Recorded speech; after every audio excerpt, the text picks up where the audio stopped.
Hello and welcome to my YouTube channel dynamic Pathshala. तो दोस्तों, हम अपनी उत्तराखंड सीरीज को आगे कंटिन्यू करते हैं। पिछली क्लास में हमने पढ़ा था पृथ्वीपति शाह जी के बारे में। आज हम उनके पोते फतेहपति शाह या फतेह शाह के बारे में आगे पढ़ते हैं। तो फतेह शाह जी, क्योंकि ये मेदिनी शाह के पुत्र थे, मेदिनी शाह को पहले ही पृथ्वीपति शाह जी ने अपने राज्य से निष्कासित कर दिया था। तो पृथ्वीपति शाह जी के द्वारा अपने जो राज्य है, इनको पहले ही सौंप दिया गया, अपनी मतलब मृत्यु से पहले इनको राजा घोषित कर दिया गया। परंतु इनको इनकी उम्र अभी थोड़ी कम थी, तो इसीलिए गार्जियन के तौर पर पृथ्वीपति शाह जी ने राज्य का निर्वहन जारी रखा। 1668 में जब पृथ्वीपति शाह जी की डेथ हो जाती है, उसके बाद इनकी जो संरक्षिका के रूप में राजमाता कटौची जो है, इनकी देखभाल के लिए इनकी गार्जियन के रूप में नियुक्ति की जाती है। फतेहपति शाह का जो माना जाता है कि जो राज्य शासन था, उसको परमार वंश का स्वर्णिम काल कहा जाता है। इस टाइम पे ना केवल टेरिटोरियल एग्नेक्सेशन, बल्कि जो आर्ट एंड कल्चर या कोई भी और फील्ड में जो है, राज्य काफी फ्लरिश कर चुका था। फतेह शाह जब अपनी गद्दी पर बैठे, तो उनके साथ में फिर कई प्रॉब्लम्स कि जो दापा वाला एरिया था, उनके द्वारा कुछ एरिया को एनेक्स कर लिया गया। जो सिरमौर वाला इलाका था, उसमें रुद्र प्रकाश ने कुछ एरिया को एनेक्स कर लिया। ऐसे ऐसे करके उनके साथ भी ये पहले भी होता रहता था। पहले राज्यों में यही था कि कभी आपका जो सामने वाला राजा किसी नेबर टेरिटरी का अगर थोड़ा वीक होता है, वहां पे अगर स्टेबिलिटी थोड़ा लो रहती है, अनस्टेबल अगर कंडीशंस रहती है, तो नेबरहुड के जो राज्य थे वो थोड़ी बहुत करके जो है टेरिटरी को एनेक्स कर लेते थे। लेकिन फतेह शाह जी ने इसके लिए काउंटर अटैक करते हुए दापा पर भी जो है अपना विजय अभियान चलाया, रुद्र प्रकाश के ऊपर भी अपना विजय अभियान चलाया, जो कि आपका ईस्ट की साइड पे जो चंद थे उनके खिलाफ भी अपना विजय अभियान चलाया, और साउथ की साइड भी अपना विजय अभियान चलाया। इन्होंने सबसे पहले क्या किया, जो 1685 का टाइम था, उस टाइम पर सिरमौर का राजा जो रुद्र प्रकाश था, उसने जो आधी टेरिटरी थोड़ा एनेक्स कर ली थी, इन्होंने उसके खिलाफ जो युद्ध छेड़ा और उसको हरा दिया। उसको हराने के बाद इन्होंने उसको हराया और देहरादून बुलाकर उस पे क्या किया, 3000 तक का टैक्स भी इम्पोज कर दिया, जिससे इन्होंने अपनी यहाँ वाली टेरिटरी को वापस अपने कंट्रोल में ले लिया। अगेन उसके बाद 1692 के पीरियड की अगर हम बात करें, तो जगत सिंह एक राजा था जो इस वाले एरिया में रहता था। उसको भी पराजित किया गया फतेह शाह जी के द्वारा। अब जब वो अपनी जान बचाने के लिए सहारनपुर वाले राज्य में जब वो शरण लेने चला गया, तो फतेह शाह जी ने सहारनपुर तक के राज्य को ही अपनी टेरिटरी के अंदर क्या कर लिया, मिला लिया। तो इससे पता चलता है कि इनकी टेरिटोरियल जो एनेक्सेशन की नीति थी, काफी वाइड लेवल पे, मतलब काफी एग्रेशन के साथ इन्होंने ये सारे कार्य किए। इसके बाद फतेह शाह ने अटैक किया दावा पर, और उसको भी अपना जो खोया हुआ टेरिटरी थी उसको भी अपने अंदर विलय कर लिया। इसके बाद जो इनकी मेन जो एक इंसिडेंट आता है, वो आता है आपका जो है गुरु गोविंद सिंह जी के साथ। अब ये गुरु गोविंद सिंह जी के ही कंटेम्प्रेरी रहे हैं। तो गुरु गोविंद सिंह जी और जो इनके नेबरहुड में एक राज्य था बिलासपुर, इनकी जो है, इनकी जो कंडीशंस थी या इनके जो रिलेशंस थे, वो काफी अच्छे नहीं थे। तो क्योंकि यहाँ के राजा जो भीम सिंह थे, फतेह शाह की जो डॉटर थी उसके उनकी बेटी और इनके पुत्र की जो है विवाह की बात शुरू हो गई, या विवाह की जो बात थी वो पक्की की गई। लेकिन जो वो वेडिंग के टाइम पर जो है कि गुरु गोविंद सिंह जी ने इन्हें, मतलब कहा जाता है कि हिस्टोरियंस का मानना यही है, या इनके टेक्स्ट जो गुरु गोविंद सिंह जी के जो टेक्स्ट मिलते हैं, उनके उनके अनुसार इनके द्वारा इनको जाने की अनुमति नहीं दी गई। जाने की अनुमति दी भी गई, तो कुछ गिने चुने मेहमानों के साथ और जो है मेन दूल्हे के साथ ही बारात को जाने की अनुमति दी है।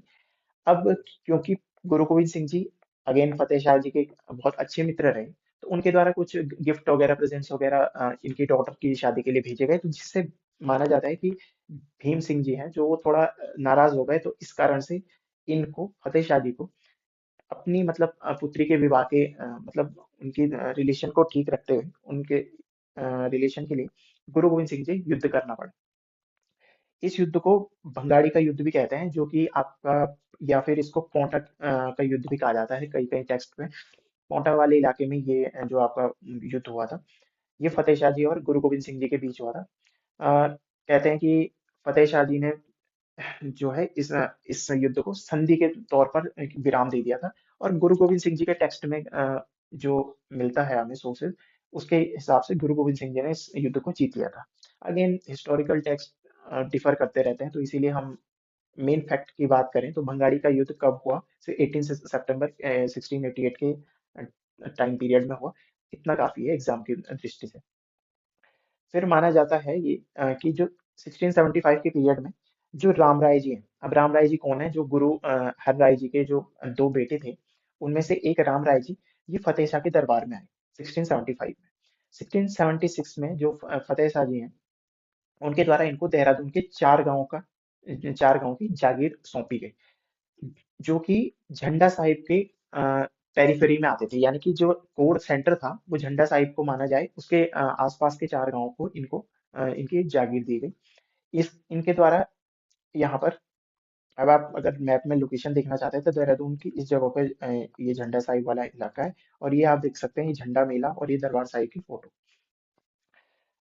जब 1680s में इनकी जो डेथ हो गई राम राय जी की, तो इनकी जो वाइफ थी माता पंजाब कौर जी, इन्होंने महंत प्रथा की शुरुआत करी यहीं देहरादून में। इनके द्वारा 1699 में झंडा मेला शुरू किया गया। 1707 में दरबार साहिब की स्थापना की गई, जिसके पहले महंत के रूप में औरदास जी को नियुक्त किया गया। और आजादी के बाद अगर हम प्रेजेंट डे की बात करें तो पहले महंत जो रहे वो इंद्रेश दास जी रहे, जिनके द्वारा कि 1952 में एजीआरआर एजुकेशनल ट्रस्ट की एस्टेब्लिशमेंट की गई, यानी कि ये फाउंडर है। अब ये तो थे जो आपके राम राय जी के बारे में, जो फतेह शाह जी के साथ जो रिलेशन है। इसके बाद अब हम आते हैं तो हमारे ईस्ट वाले जो रिलेशन थे चंद वालों के साथ, कहते हैं, यानी कि जो प्रूफ, जो हिस्टोरियंस का मानना है, ये यशवंत कठौत जी के द्वारा अगर हम माने, तो सबसे ज्यादा जो अटैक हुए परमार वंश या गढ़वाल पर, वो फतेह शाह जी के टाइम पे हुए। फतेह शाह जी के टाइम पे, और इनका टेन्योर कुछ ऐसा रहा कि यहाँ जो चंद शासक थे वो काफी जल्दी जल्दी, मतलब अपना राज्य पूरा जो उनका टेन्योर था वो खत्म होता रहा, पर फतेह शाह जी काफी अच्छे खासे टाइम टेन्योर के लिए राजा के रूप में उपस्थित थे। अगेन इनके टाइम पे सबसे पहले बाज बहादुर चंद जो 1678 तक जो राजा रहे, उसके बाद उदय चंद जो 1678 से 1698 तक यहाँ राजा रहे, ज्ञानचंद टू जो 1698 से 1708 तक राजा रहे, और उसके बाद जगत चंद ने 1710 से आपका सत्ता संभाली। तो इस टाइम पर जो फतेह शाह जी के टाइम पर चंदों के मैक्सिमम नंबर अटैक हुए, और उद्योग चंद जी द्वारा, जो उद्योग चंद है, जो 1678 में ही राजा के रूप में नियुक्त हुए, उनके द्वारा गढ़वाल पर दो बार आक्रमण किए गए, एक 1678 में, एक 1698 में। अगेन उसके बाद ज्ञानचंद टू गद्दी पर बैठते हैं। तो इस टाइम पे जो 1698 में ज्ञानचंद द्वारा गढ़वाल पर आक्रमण किया जाता है, और कहा जाता है या माना जाता है नंदा देवी जी की स्वर्ण प्रतिमा को कुमाऊं में इनके द्वारा ले जाया गया। अटैक के बाद जो भी इन्होंने लूट वगैरह की, उसमें इन्होंने नंदा देवी के जो स्वर्ण प्रतिमा थी उसको भी लूट लिया और कुमाऊं में ले गए। 1698 में ज्ञानचंद टू के द्वारा गढ़वाल पर द्वादश वर्षीय या 12 वर्षीय आक्रमण की शुरुआत की गई। लगातार 12 वर्षों तक आक्रमण किया गया, जो कि 1709 तक चलते रहे। इसके बाद 1709 में जब जगत चंद ने सत्ता संभाली, तो उनके द्वारा गढ़वाल पर आक्रमण किया गया, और श्रीनगर राजधानी पर उनकी विजय प्राप्त कर ली गई, और इसमें फतेह शाह जी जो थे हार गए। परंतु यहाँ पर स्टोरी में नए कैरेक्टर के रूप में, या पुराने जो कैरेक्टर, एक एस्टेब्लिश कैरेक्टर थे पुरिया नैथानी, जिनको कि गढ़वाल का चाणक्य कहा जाता है, वो सेनापति भी रहे यहाँ की सेना के। इनके द्वारा कहा जाता है कि 1679 के आसपास जो ये आपका दिल्ली सल्तनत में जब औरंगजेब था राजा, 1679 के आसपास ये दिल्ली दरबार जाते हैं, और वहां से जबकि औरंगजेब द्वारा अपने नीचे आने वाले सभी राज्यों पर जो जजिया कर जो लागू कर दिया गया था, इनकी बुद्धिमत्ता के कारण सिर्फ गढ़वाल वाले रीजन में ही जजिया कर से मुक्ति मिल पाई थी। इनके द्वारा इनके एफर्ट्स के द्वारा जजिया कर से गढ़वाल को मुक्ति मिली थी। तो इनकी बुद्धिमत्ता का जो प्रमाण है ये साफ साफ दिखाई देता है इस घटना से।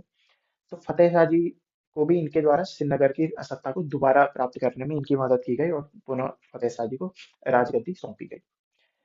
फतेह शाह जी के जो दरबार में ये फेमस बात है कि नवरत्न रहा करते थे, यानी कि जो जैसे नवरत्न अकबर के दरबार में थे, जैसे एंशियंट टाइम पे हम राजाओं के दरबार में देखते हैं नवरत्न मिलते हैं, तो वैसे ही गढ़वाल के इन राजाओं जो फतेहपति शाह राजा हैं, इनके दरबार में भी नवरत्न देखने को मिलते हैं, जिसमें रतन कवि, मंगत राम वगैरह जो है एक एस्टेब्लिश्ड नेम थे। मंगत राम जो है इनका नाम विख्यात इसलिए है क्योंकि ये फतेह शाह जी के चित्रकार थे। अब चित्रकारी की शुरुआत, क्योंकि फतेह शाह जी का ये जो पीरियड है, ये परमार शासन में या गढ़वाल के शासन में गोल्डन पीरियड के तौर पे माना गया है। तो गोल्डन पीरियड सिर्फ इसलिए नहीं कि इन्होंने टेरिटोरियल एनेक्सेशन पे ज्यादा फोकस किया या टेरिटोरियल स्प्रेड काफी अच्छा किया, बल्कि इन्होंने कल्चर हो या आपका आर्ट फॉर्म वगैरह हो, कोई भी मतलब आर्टिस्टिक क्रिएटिव वैल्यूज जो इनकलकेट की जा सकती है अपने राज्य में, उनका भी अच्छा खासा मतलब जो है फ्लरिशमेंट पे काफी अच्छा खासा फोकस किया, जिस कारण से कि इनका राज्य काफी अच्छा खासा भी था। अब इसके बाद जो आने वाले राजा राजा हैं, उसमें उपेंद्र शाह जो 1716 में बनते हैं, पर अनफॉर्चुनेटली सेम ईयर में इनकी डेथ हो जाती है। उसके बाद जो आते हैं वो है दिलीप शाह। अगेन ये भी 1716 में राजा बनते हैं, अनफॉर्चुनेटली इनकी भी सेम ईयर में डेथ हो जाती है। तो इसके बाद जो दिलीप शाह हैं, इनके जो पुत्र हैं प्रदीप शाह, जो कि काफी कम उम्र के अभी राजकुमार थे, उनको क्या किया गया, किंग के रूप में जो इनका है राज्याभिषेक मतलब किंग के रूप में इनको नियुक्त किया गया। अब हम अगली वीडियो में ही देखेंगे इनके बारे में काफी अच्छे से। तब तक के लिए धन्यवाद। अगर आपको वीडियो पसंद आती है तो आप लाइक, शेयर और चैनल को सब्सक्राइब कर सकते हैं, और अपना वैल्यूबल फीडबैक आप कमेंट सेक्शन में दे सकते हैं। धन्यवाद।